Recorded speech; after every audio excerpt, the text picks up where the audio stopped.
Hello and welcome back to the first Dublin Academy of Education podcast of 2021 with myself, David Lewis, and absolutely no better place for us to start, particularly this year after what's happened in 2020, than talk about our goals and what we are doing the Leaving Cert for and our setting, which is our CAO. And we always talk about how important a well-written CAO is and how it's an insurance against poorly done Leaving Cert. And we have our CAO expert, Aoife, in today, on Skype here to go through this and go through your questions that you students have asked and get you to know the ins and outs of the CAO and become an absolute expert in filling this out, which ultimately is the main goal for everybody. So Aoife, thanks so much for joining us. No problem at all. Thanks for having me. No. It doesn't feel like a year since our last podcast, even though many different things have happened. I know it definitely doesn't, for sure. It's flown by. Yeah. No, it's great, and I know from last year that students that literally said it to me. They got a serious amount of benefit out of the common sense approach, the just facts that you gave them. You cut through the book, all the other rumors and thoughts of everything else, and they were absolutely delighted. So here we go. So firstly, Aoife, I'm just going to ask you just a few ignorant questions on my part. What is the CAO?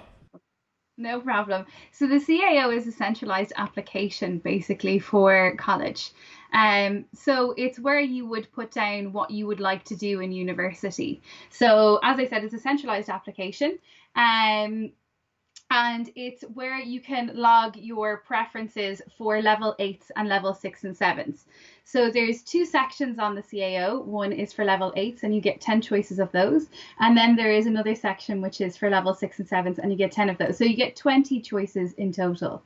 And basically the CAO is just your centralized application for all universities in Ireland when you're applying straight from school. So when you're applying with your Leaving Cert. Okay, fantastic. So it's basically how they organise who goes where, is what you're saying to me. Yeah, and basically. In terms of if, and I'm sure every student on this knows how, if I wanted to set myself up for this or fill it out, what do I do?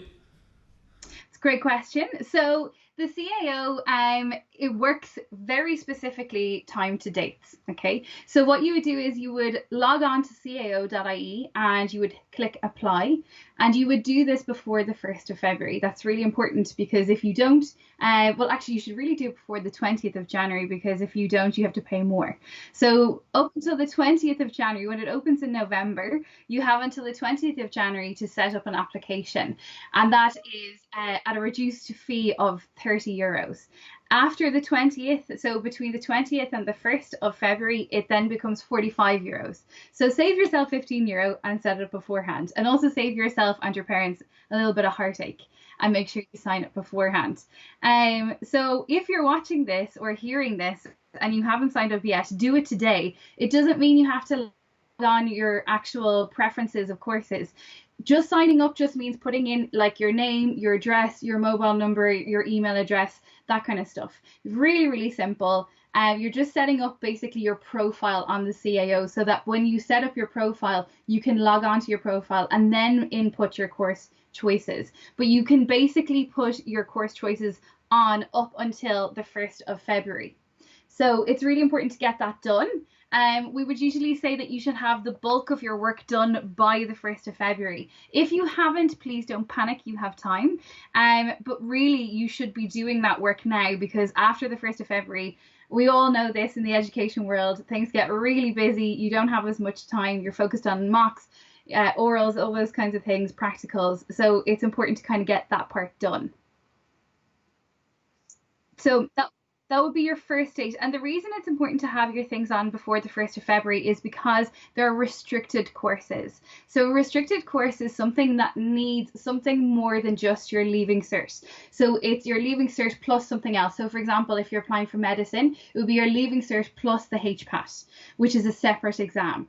If it was for art, say for example, you would need your leaving cert and your portfolio, so that has to be submitted in separately. If it was to do something like architecture, they might want you to do a drawing test. So specific courses have different entry requirements. So if it needs something additional, it means it's restricted. It just means it's something more than your leaving cert. And anything that's restricted has to be on your CAO by the 1st of February. If it's not on there, you cannot apply for it because it needs those extra things, and they usually happen between March and April, and they have to have a cutoff point, because if people were to keep applying for it, they wouldn't be able to supply all the interviews or dates for people to come in and have their assessments. So they happen between April and May. So the CAO freezes from the 1st of February until the 1st of May, or no, 5th of May this year. So on the 5th of May, it unfreezes. So that means that you can go on and you can change anything that's on there from then. But if you haven't got your restricted course on before the 1st of February, you will never be able to put it on. You have to wait until the following September and then reapply. Well, actually in the November when it opens. So you're applying for the following year if you miss the 1st of February. Would I be right in saying that if you haven't opened your CAO account, it would be a great time to just pause this and go do it right now? Absolutely. I think that is the best advice. If you are listening to this and you have not set up an account, pause it, sign up, and well done when you come back, because you'll feel so much better that that is off your plate. Unbelievable. Yeah, that'd be a nice tick, and obviously one of the, probably if not the most, one of the most important ticks for the Leaving Cert in general. So that's fantastic. So let me just get the dates again in my head. So we got the 20th of January. We want to open an account for the reduced rate. Then by the 1st of Feb, we got to pay extra in between that period. Then after that, we have no account. Yeah, well, you can sign up. It just means you can never have a restricted course on after the 1st of February. So you would pay the late fee, but it means that you can't put anything restricted on. Yeah. So you've basically taken all your hopes and dreams and minimalized them. Absolutely. It just means that you have another year where you can't do what you want to do. So yeah. And then, as you said, then the restricted courses, restricted kind of for me seems as if it's like the wording of it is a bit strange. It's just any course that you need an extra piece for entrance into that college. So as you said, for medicine or for art, where you need some sort of portfolio or something like that. Yeah, excellent, exactly. I know restricted is a funny one. I think they say because they want it to seem harsh so people kind of pay attention. But it's just that you need something additional, you need something extra.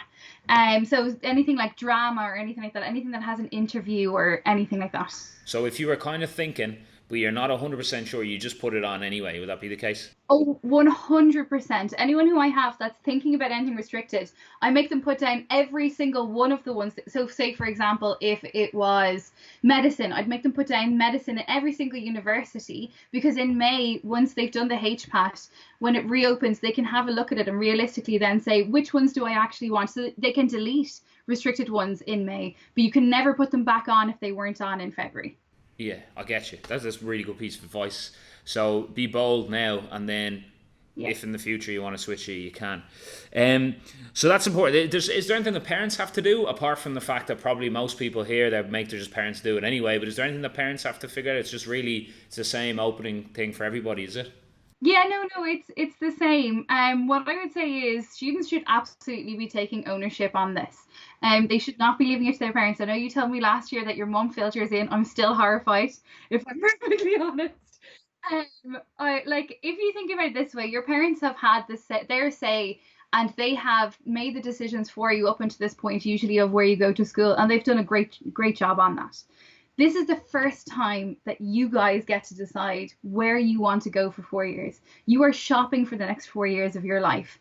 And do you really want to hand that responsibility over? Do you not think it's time for you guys to stand up and say, this is what I want for myself? So I would say, stop relying on your parents. It's time to maybe tip your toe into the ocean and start finding what it is that you want to do. The most important thing is just that they sign up before the 1st of February in any restricted courses. It reopens on the 5th of May. They can change anything they want between the 5th of May and the 1st of July. So the 1st of July is the cutoff date. So the 1st of July at 5:15 exactly. So what I would always say to any students that I ever have is always know what you want. When it reopens on the 5th of May, do all your tinkering then. Like if you're going to change anything, do it then in May. Do not ever do it in June, because what happens is people sit the Leaving Cert, they think they know how they have done. And I can tell you, there's probably 1% of people that ever get it right of what they've actually done. They either think they've done better or they think they've done worse, and they panic and they change things. And that's never a good thing. That's one of the biggest mistakes people make with the CAO. So what I would say is, do most of your groundwork now. And when it's done by the 1st of February, then all you have to do is worry about mocks, orals, practicals. Then you have basically the marathon stretch up into the Leaving Cert. But in May, it means you get to refocus and really see where you're at, see how many backups you have, anything like that. And that's really, really important. But don't in June panic and change things. You should have done that work in May. So what I would say is don't log on in June and change things. If you have to change anything, it should only be adding backups and never anything else. Good advice, because I sometimes do this thing in class where I actually robbed it from a speaking thing, that I tell someone that they're going to have to come up in front of the class and actually do a sum.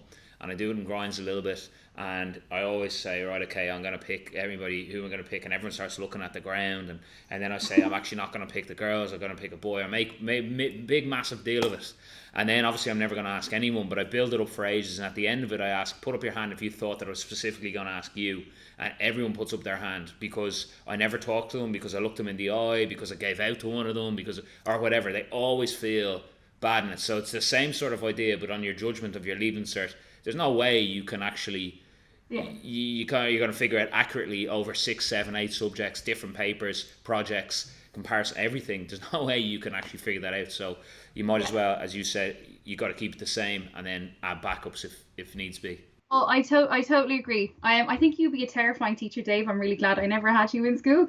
But I think it's a really good example. And it is like that, where people really genuinely think they know. Unless you go into an exam and you write absolutely nothing, you have no idea how it went. So that's what I would say on that. And if that does happen, it just means you need more backups. You said doing the groundwork, How does somebody start doing groundwork based on, for example, if as an adult, if I was looking for a car, I know about 3 makes of car, so therefore I have 3 options. And very often I find in school, if I ask students what you want to do, there's probably 4 or 5 things on the table, because they just don't know the things exist. How would I as a student start getting some groundwork in? I totally agree, and especially in Dublin, like if I see a student for the first time, I'm saying, what university do you want to go to, and they go, well, there's only UCD or Trinity, and I have to laugh because there are so many. So what I would say, the first thing is research. Research is going to be your best friend when it comes to looking for your career. Like you said, when it's coming to buying a car, it's a pretty big investment. Are you just going to go with the first one you see and not look into other things? You should never do that, because what will happen is you'll be driving your fancy new car, and then you'll see one parked beside you at the lights and thinking, that's way nicer, why didn't I know about that? And the only person's fault is your own, because you didn't look. So research is going to be your best friend. So what I would say is, it's a huge investment. As I said, you're shopping for the next 4 years of your life, usually, if you're going to get into a level 8.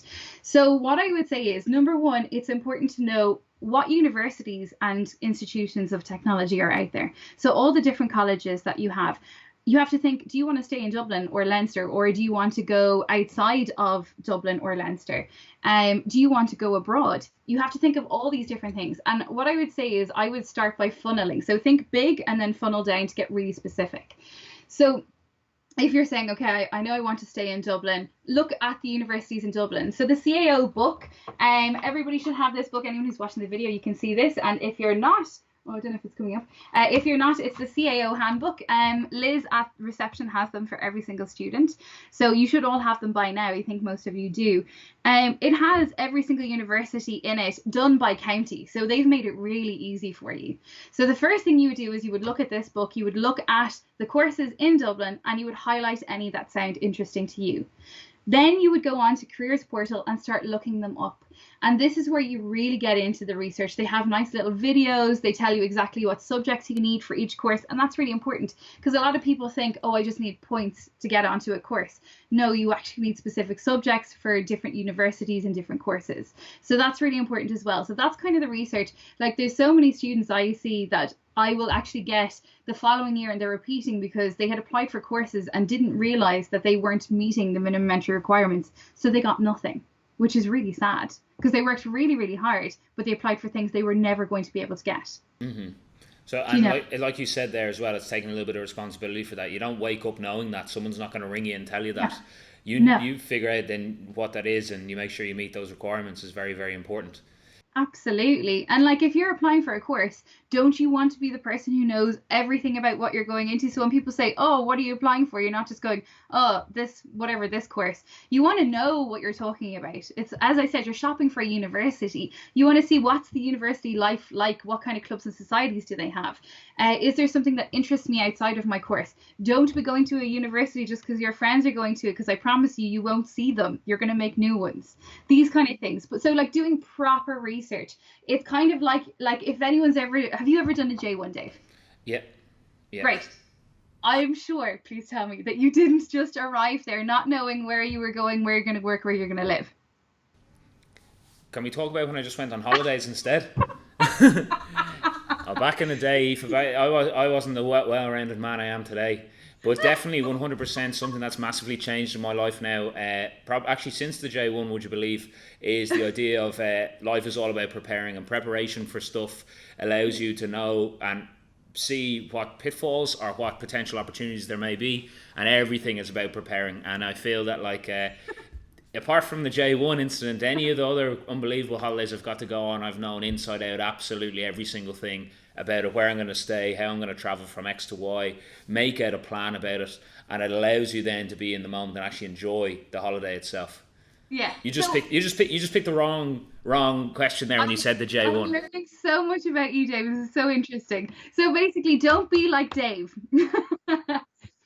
Yeah, don't be like old Dave, be like new Dave. So when you, like, if you're applying for a J1, and anyone who doesn't know, that's where you go to America for a summer in between university. It's very, very fun. I would highly recommend it to anyone over the age of 21. Don't go before 21 because there's lots of things you can't do. But basically, what I was trying to say is that you would never move to a country for 3 months, usually, unless you're old Dave. You would never move to a country for 3 months and not know where you're going to live and what you're going to work as and know what's in the area and how to get there. You would usually always invest your time in those. So for anyone who is hopefully planning a 6-year holiday and is hoping to go somewhere, I'm sure you're putting loads of time and research into that. If you were to apply that amount of time into your CAO, you will do well, I promise you. So just apply the same. Think about it. This is 4 years of your life. Do put time and effort into it, because you're only going to get out of it what you put into it. You can't blame your parents. You can't blame me. You can't blame your teachers for not knowing the information. You're the ones who have to do the work. You can ask us and we'll help you. Absolutely. But if you don't ask, you won't get. So you need to start doing that research yourself. 100% agree with that. And I feel that certain students, what would you say to this, would say to me that they are picking a course and I ask them why, and they say jobs and career in the future. What would your angle be on that? What would you think about people that say, look, I know in 15 years I want to be X, but they're not 100% sure, or they're saying because of money or something like that? What would your thoughts be on if a student came to you and they said, I want to do, let's just say, medicine? A lot of people just automatically flock to that, and you say, why? I don't know, money or whatever. Yeah. So what I would say to that is, it's very easy to think about what you might want to be in 15 years time, but I can promise you the reality will be very different. Medicine is a funny one. It's kind of like the golden ticket. Everybody, when you ask people, it's like a knee-jerk reaction. What do you want to do? Medicine. And I think it's because it's like, if you do medicine, you're this incredible thing and you've got these amazing points and there's something special about you. I always ask people who want to do medicine, well, would you put nursing as your backup? And they're like, no, God, no, I'd never do that. And I always say, if you don't want to do nursing as your backup, you don't want to do medicine, because it might just be for the money. But I can tell you right now, I have friends that are doctors, and you don't do it for the money. You do it because you want to help people and that you are fascinated by biology or chemistry or whatever. But it's never about that. So what I would say to people is, you you might have an idea of a career that you want, and that's fantastic because it's very easy to see the trajectory of the courses that you should be looking at. So that's really good because we can kind of pair things to your interests. But what I would say is people on average have 3 careers in their lifetime, and they're saying in 20 years it will be 7. So I don't know about you, Dave, but I'm not in the career that I did my degree in. I originally started as a chef. So I did culinary arts. I did a master's in culinary innovation and food product development. I'm now a guidance counsellor and have been for years. So completely separate. Don't worry, I did a master's in that. I am fully qualified. But it is completely different. I have a completely different background. And I don't think coming straight out of school at 18, I would have been a good guidance counsellor. I don't think so. I don't think I was ready for that course, and I wouldn't have been able to anyway because you can only do it as a master's. So I had to do a degree.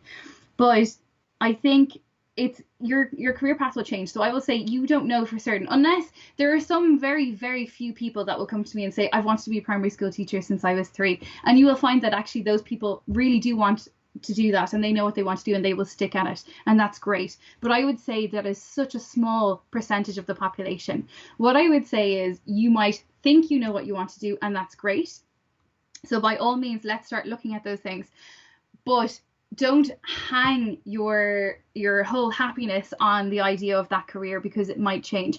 Like, what did you do for your degree, Dave? Best in Trinity. Okay. Have you used it? No, I did another one after then. And then and then even with this as well, like in terms of the subjects and stuff, I started pushing a bit more maths. I did maths, but I was mainly biology and science I was in, and I pushed a little bit more towards maths. And I actually realized, like, I like teaching. No, sorry, I love teaching, but I like the subjects a little bit, but I love helping students solve problems. And that's kind of why I'd be more into like the study skills aspect of the podcast sort of stuff like this. That's why I would like doing that sort of stuff. I love it. So yeah, Dave, I'm seeing you like maybe as a guidance counsellor, maybe. So that's going to be the next step, maybe. But like, so that's the perfect example. So I'm sure you thought going into best, this is deadly, I'm going to really enjoy it, and I'm sure you really enjoyed the course. But it doesn't mean that that's where you have to go. Just because you do a degree in something doesn't mean that that's where you are for the rest of your life. 50 years ago, absolutely that was the case, but nowadays not so much. So what I would say to people is, it's fantastic if you have an idea where you want to go, but that doesn't mean that's exactly where you have to go. And there are so many different ways of transitioning to different things. Transferable skills, everything we do, those skills are transferable. You will learn something. For example, you might think, how could you be a chef and then become a guidance counsellor? I have transferable skills because I worked with lots of people. I was used to mentoring and managing and things like that. So there are things you can take with you, time management, things like that. So I don't know if that answers your question. That was probably a really long answer. No. My favourite part about that was, and I've never heard this before, and I can't wait to ping all the students with these questions. If you didn't get medicine, would you get nursing? Would you do nursing? And that's completely it. I've never been able to articulate it like something like in an aspect like that, like of what it actually is. And I think that's very, very good. What is the difference between the level 6 and 7 form and the level 8 form? And I know you've got some really good ideas with this from last year's idea in terms of, can you tell us a little bit about transferable stuff, and I suppose the ego that might be behind certain things? Yeah, sure, no problem. So basically, when people sit there leaving cert and they have 2 higher subjects, they automatically, once they pass everything and they pass 2 higher subjects, so they pass 6 in total, but 2 of them are higher subjects, it means that they have a level 5 qualification. Okay, so if they didn't pass 2 higher level subjects, say maybe they passed 5 ordinary level subjects and 1 was higher, it means they have a level 4 qualification. So at the moment, currently, everybody watching this who is in 6th year, the highest qualification they usually have is a level 3, which is their junior cert. Okay, level 4 is if you only get 1 higher pass, and a level 5 is if you pass 2 higher subjects and 4 either higher or ordinary, it doesn't matter. So your level 5 is what you leave school with. Okay, that's your leaving cert. The highest thing you can apply for with your level 5 is a level 8, which is a 4-year honours degree. Okay. Level 7 is a 3-year ordinary degree. So it's 1 year less. So it's, instead of higher, it's now ordinary. Then the next thing down is a level 6, which is a 2-year higher diploma or certificate. Okay. So if you think about it, level 5 is leaving cert. Level 6, higher diploma certificate. Level 7, 3-year ordinary degree. And level 8 is a 4-year honours degree. So if you were to start first year into, I'm going to use engineering as an example. If you were to start first year into engineering and you were to leave, you would have nothing. You still have your level 5 from school, okay? If you were to leave after second year of your, say you went in at level 8, but say you left after second of doing engineering, you now have a level 6 in engineering because you have a certificate or diploma because you did 2 years in it. If you leave after third year, you have an ordinary degree in engineering, which is a level 7. And if you do the 4 years, it means that you now have a level 8 qualification in engineering, which is a higher degree. If you were to continue on and do an extra year to make it 5 years, it means that you now have a level 9, which is a master's. And then if you were to continue on and do extra, it means that you have a level 10, which is a PhD or a doctorate, which is the highest that you can go. Okay, so people get really confused with level 6 and 7s. They think that they're like these little courses that mean nothing. Level 6 and 7s are basically just saying how much time you are guaranteed in college. So say, for example, if we're using engineering as the example, you can apply for a level 8 engineering course. So you could do it in Trinity, you could do it in UCD, you could do it in TUD. If we're looking at in Dublin, you could do it in DCU. All really good universities. For all of those at level 8, you need to have higher maths, and you usually need to get a H4 in maths. Okay, so that's an entry requirement for engineering. What people don't understand is if they don't get the H4 in maths, or if they don't do higher level maths, they could go into the level 6 or 7 in TUD engineering, and they do maths as part of that to basically make sure that they get the same qualification. So if you bear with me, they could start in, say, next September in a level 6, let's say, for example, of engineering. Okay, so it means, well, actually I think it's level 7. So they would start in year 1, they would do their exams. Once they get over 70%, they automatically make their way into the second year of that course. So then they do year 2, 3 and 4. So they finish at the same time as the level 8 people. Nobody knows what level they went in. It doesn't say that anywhere. They leave with the same qualification. They've done the exact same amount of time. It just meant they had to work for their place once they got in. So if you're on a level 6, it means you're guaranteed your place for 2 years in that course. And once you get over 70%, it means you're guaranteed to continue on. So if you get under 70%, it means that you're not. It means that you either leave with that qualification or you either repeat the exams again so that you can then hopefully progress on to the next year. If you went in on a level 7, it means you're guaranteed your place for year 1, 2 and 3, but for the final year you have to get over 70% to make it into the final year to make it a level 8. Does that make sense? Yeah, 100%. Now, even though we spoke about this last year, then that's even opened up another option for me. I didn't realise that. I thought they were separate courses, and when you've said it there, you've explained that it's actually how long you're guaranteed time there for. Yeah. So you would literally be sitting the same courses as someone who's done their, if I suppose someone who's got a H1 in maths. Yeah. And you'd be there, but you can actually earn yourself if you want. You can, so points would nearly be irrelevant. You can earn your way into that degree after the Leaving Cert fact. Oh, sorry, you're in the degree, but into the level 8 to get the level 8. That's the full qualification. So it depends on the university. So some of them say, for example, you might start on day 1 and you'll be in the same class as the people in level 6, 7, and 8. They might all be in the same room with the same lecturers getting the same thing. The only difference is that maybe the level 6 might have extra classes in maths that the level 8 don't because they already passed that qualification. Does that make sense? But you'll be sitting in the same classes. Some universities, some institutes of technology, because they're usually the main institutes of technology, are usually the main ones in Ireland that will do level 6 and 7s. For example, UCD doesn't have them. Trinity does, but only in dental nursing. So they don't really have level 6 and 7s. They usually only do level 8s, but institutes of technology will always usually have them. Some of them might have a completely separate course, but again, once you pass, you automatically gain your place for the following years.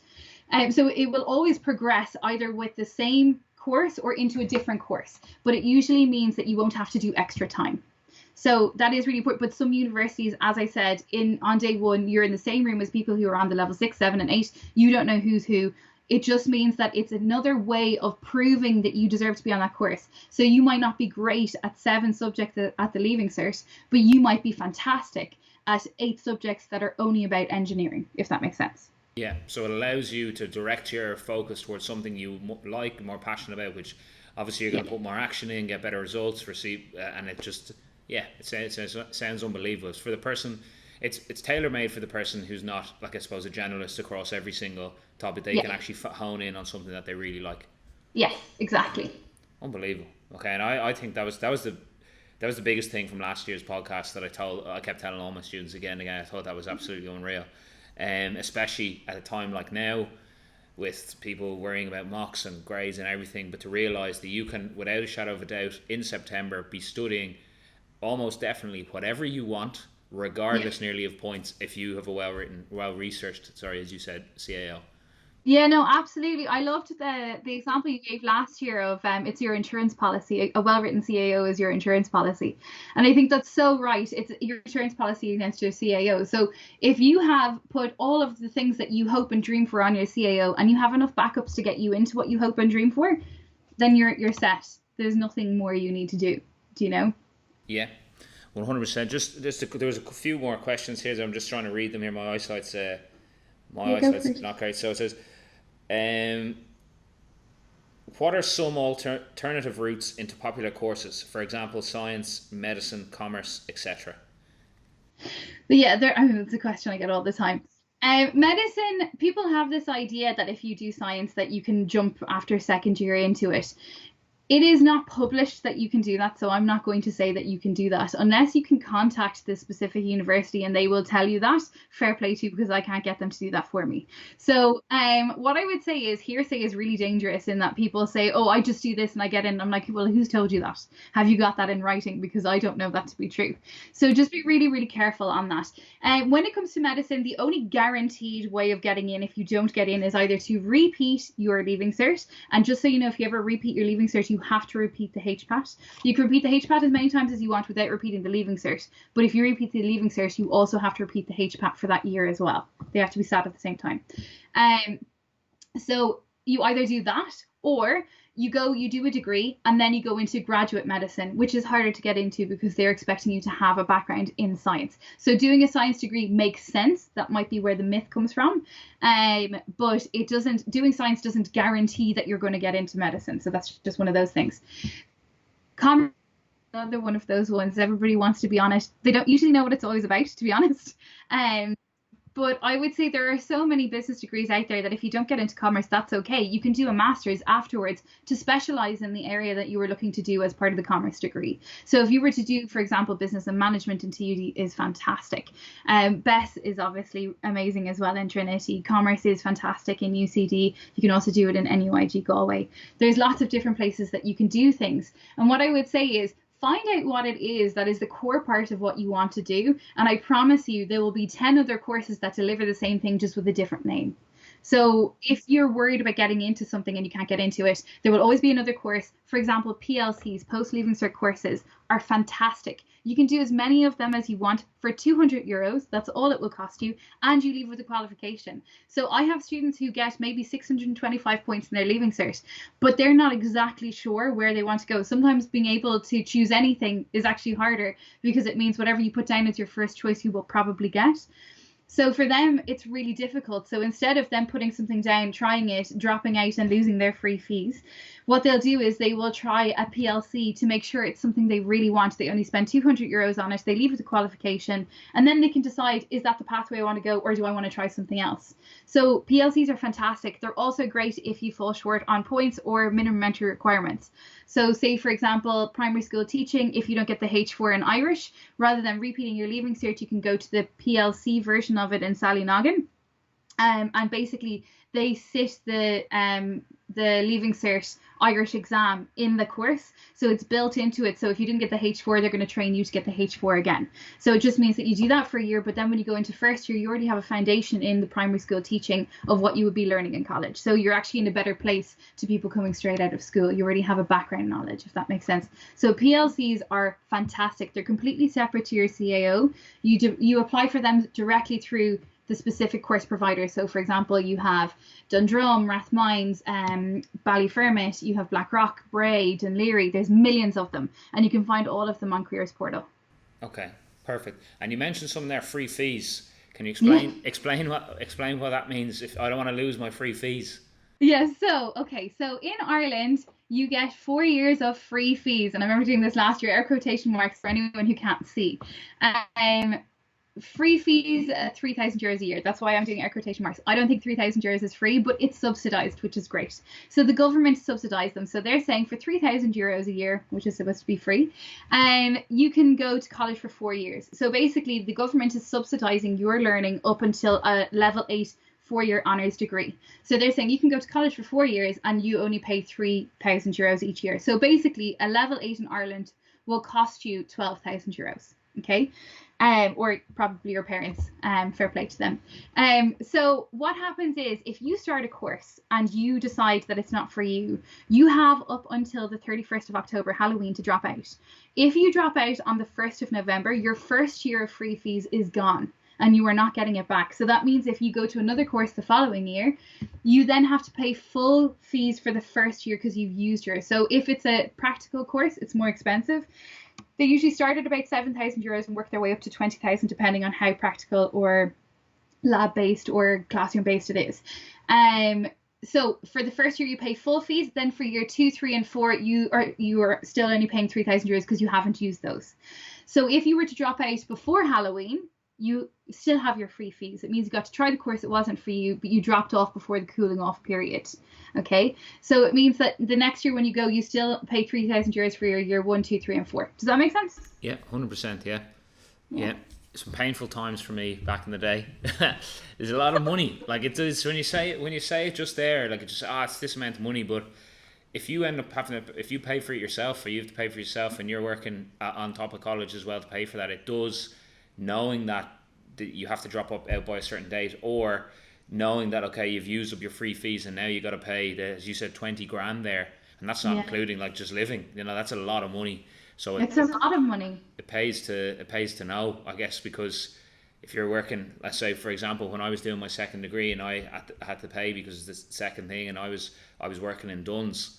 I remember, like, I'd be working really, really hard on top of the degree, and you'd come out with your check and like, oh my god, I still owe an incredible amount of money. And so it's definitely something worth noting when you are picking it. It's the deposit of a house. Do you know what I mean? So yeah. It's a lot. Anyway, so sorry. What happens if I don't get my first choice? Great question. If you don't get your first choice, and this is actually one of the things I meant to say last year and I never did. The biggest mistake people make is they put their CAO in order of points and not in order of preference. And that is the biggest mistake. You have to fill in your CAO as you want it rather than what points things are.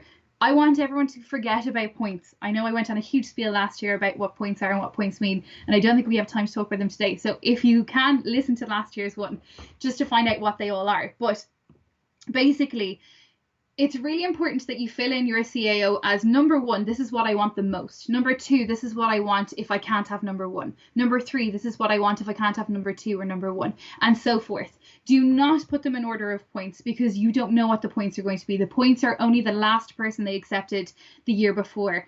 It's just supply and demand. It's nothing to do with intelligence. The intelligence is the minimum entry requirements for a course that's required. The points are just demand. Okay, so if someone doesn't get their first choice on their CAO, what happens is the computer will automatically go to their second choice. So when the CAO is looking at what you have in August, when they're trying to give you a course, what they'll do is they'll say, okay, this is Dave's CAO. Number 1, let's say, is medicine. I think you said that to me last year. Number 2 is BES. We're just going to use these as 2 examples. So say number 1, medicine, it's going to look at that first. It's going to say, okay, he's applied for it, let's say in Trinity. So they're going to say, has he passed English?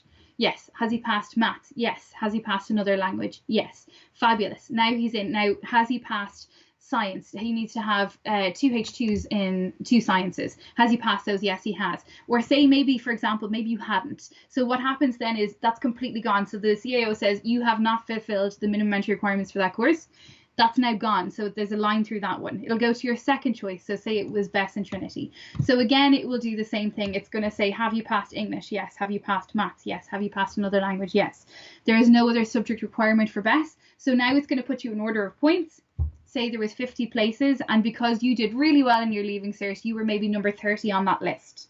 Okay. So you got in.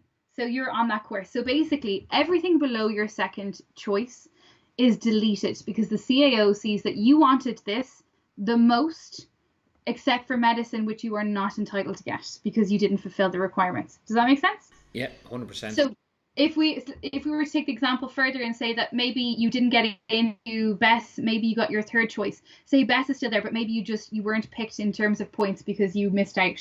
So let's say you got law as your third one. They're going to do the same thing again. You've been offered law. So what they'll say is everything below law is deleted, but BESS is still on your CAO and medicine isn't because you didn't fulfill the requirements. So then what happens is you've accepted your place in law, let's say as an example, and maybe then some people drop out and places become available in BESS and you were eligible because you met all the minimum entry requirements. Then what happens is Trinity will contact you and say, we know that you have accepted law, but now we have a place available in BESS. Would you like to take it? And now you get to decide, would you like to stay in law or would you like to move to BESS? It's very rare that that happens. So people who don't get what they want in their first round, I would say, don't ever not accept something on the first round. What you get offered is usually going to be your best offer. Accept it. You can always move up in terms of choice on your CAO. You can never move down because everything is deleted. I hope that makes sense. So people sometimes say, oh, I'm going to wait and see if I get something in the second round. If you accept something in the first round, you can still be made an offer as long as it wasn't your first choice. But if you got offered your first choice, everything below that's deleted. So you never will get another offer. So always accept the offer you get made in the first round. You can be made offers in the second, third, fourth, fifth, sixth as they go on if places become available. But don't ever wait for something because it means that you've lost out on a year and you have to reapply. Yeah. And then it comes back to, like you said there a second ago, make sure you put it in order of preference versus points because of the supply and demand. So even if medicine is going to be massive points, but I wanted to do BESS and then law first, medicine will be number 3. Exactly. But it doesn't matter if you think the points are going to be way higher and you're like, well, I should put that because that's higher. That's not how it works, because then you could end up on a course that you didn't want just because the points worked that way that year. You have to put what you want first, regardless of what the points are. Yeah. And also, like, I know this is so obvious, but you only get to do one of them. So, like, It's not as if you kind of can, the first 3 look pretty good. It's like, yeah, you'll only see one. So I think that's very important. This question here was some good resources for a course or points research, but you said the CAO handbook there is what you... CAO handbook is where you start and then go to Careers Portal, and Careers Portal has feeder links for Qualifax and the university webpage, and they also usually have a handy little video of students who are doing the course, which is really nice, and it kind of gives you an insight. So I would say it's brilliant. Qualifax and Careers Portal. Yeah, Careers Portal is the big one. Okay, perfect. Now, I don't really get this question. Well, I kind of get it, but maybe you might see there's some sort of insight in this. How are points calculated? Yeah, that's a great question. So points are calculated from your best 6 subjects. So I remember last time we were talking about minimum entry requirements. They're separate. So say if you needed a H2 in something or a H4 in something, that doesn't mean that has to make up your points. It just means you have to pass that, and then your points are separate. Your points are your best 6 subjects. So that's how they're calculated. I hope that's what they're asking. Unless they were asking about calculated grades, which I cannot help you with. No, I don't think. I think that's what they meant there, how are the points calculated. And I think that also knowing that the minimum entry requirement doesn't have to be the one that actually is there. So that's good for people planning their CAO, that potentially you need this... I don't know, you want to get really high points, but the subject you need the minimum entry requirement in for some reason is not your strongest subject. You just have to hit that benchmark and then you can use your other 6. Yes. Is what you were saying with that. I love the idea as well, the idea of like that. I think we said something about this, that like, let's just say in commerce, I don't know how many people apply, but let's just say usually it's 1,000, and for some reason everyone just kind of got scared and go, there's no way I'm getting that, and only like 100 people applied. So technically, I know there's minimum entry requirements that course could go, and I don't know what it is, from 500 down to 300, and just like supply and demand, just like almost the stock market, almost nobody knows. Like, absolutely. you just don't know. And it happens all the time. For example, when a course is brand new and nobody knows about it, it could start at 250 points. So the last person they accept has 250 points. And in 3 years' time, that course could be the last person they accept is 590 points. It's just supply and demand. And it's exactly like that. People might look at a course and say, well, there's no way I'm going to get those points. I'm not going to put it down. That's why I'm saying you have to fill in your CAO as if points don't exist. You just have to put it in, I want this. That's all you have to do. And then look for back ways in, like a PLC or a level 6 or 7, if you really want it. The idea as well, say for example, just making this up, if there was a course and there was 10 places and 9 people could have got 625 and the 10th person had 200 points, that course would be down as 200 points is what you're saying. 100%. And that's where people look at points and they go, oh, that's really low in points, I'm not going to put that on. It mightn't be a good course. You have no idea. There could be 100 people with 625 points on it, and maybe one person, as you said, got on who had really low points. It just means that that course is inclusive. The only intelligence that you need for a course is the minimum entry requirements. That's what the university is saying. You need to be this smart to do this course. So for example, if it says you need a H2 in maths, it means you have to be really good at maths to do this course. If, for example, in Trinity, you need to have 3 H5s to get into Trinity as a minimum before they even look at the subject requirements. You have to get 3 H5s. So they're saying you have to be this intelligent for this university. The points are not intelligence. They are just supply and demand. It's a very unique system. Yeah, and it's just basically for them to be able to pick of who applies with the points, then how can we get the cream of the crop with that? That's just kind of that's from their point of view. Yeah. I think that's always fantastic to think about it that way. The last question here, because we're coming up 3/4 of an hour there. Sorry, I talk a lot. No, I think it's brilliant. I don't mean it like that. The last question is, any particular advice for the class of 2021? Now, I don't know if 2021 being different would change the way we look at our CAO or anything like that, but would you have any particular advice? I would. I think this year it's going to be a different one. What I would say is it's going to be easier than ever for people to actually do their research on universities, because every single university is having virtual open days. So you can be as lazy as you want. You can sit in your pajamas and scope out these colleges. So more than ever, it's easy for you to actually see what's out there. So if you don't choose well, I'm going to say it's your fault, because it's never been easier. It's not like you have to travel to Galway or Cork or anywhere like that to actually see what's on offer. You can do it from the comfort of your own bedroom, because everything is online, which it wasn't before. So what I would say is make use of that time. You can say, yes, if we've been dealt a bad hand, it's been a hard year and we don't know how things are going to happen, but that's not going to get you anywhere. Okay. So instead of looking at the negatives, look at the positives and say, okay, well, actually now I can research loads of different things. I can actually talk to course tutors who wouldn't have talked to me before, because they'd say, no, come to the open day. You can actually directly find out information at the touch of your keyboard. Whereas before you would have had to make the journey to go see these places. And I know it's lovely to see things in person, but you're going to cover so much more ground, so much quicker if you do it. So what I would say is make use of all of these virtual days. Attend all the free seminars and webinars and everything that's on and that's going. Really try and invest yourself. And you might say this has been a really hard year. Make the next 4 years really count. Make sure that you're going to go somewhere that you're going to love and that you put research into. And I always think that the reward, like if you have to work hard for something, the reward is always so much sweeter, because you knew you had to work for it. So if you invest in a place or a course, you're going to work harder for it. So if you can find what it is that you want to do now, I promise studying is so much easier, because you have an end goal. There's no point in training for a marathon that you're not going to run, because you're not going to push yourself. If you know you've signed up for a specific marathon, you're going to work so much harder for that goal. So what I would say to people is do the research. 2021 has been a hard year for you guys. Make this the best one for you. Like, don't let it be the one that defeats you. You need to be the one that defeats it, is what I would say to that. Brilliant. And on that note, Aoife, thank you so much. I really appreciate it. I really think that this is the most important of any of the podcasts or any of the things we're going to do. Like, at the end of the day, your metaphors were better, but I thought of one there just last second. Let me see what you think about this. If you were going to Dundrum, right? And you're like, I'm going to go spend €100, but you didn't even know what you even wanted.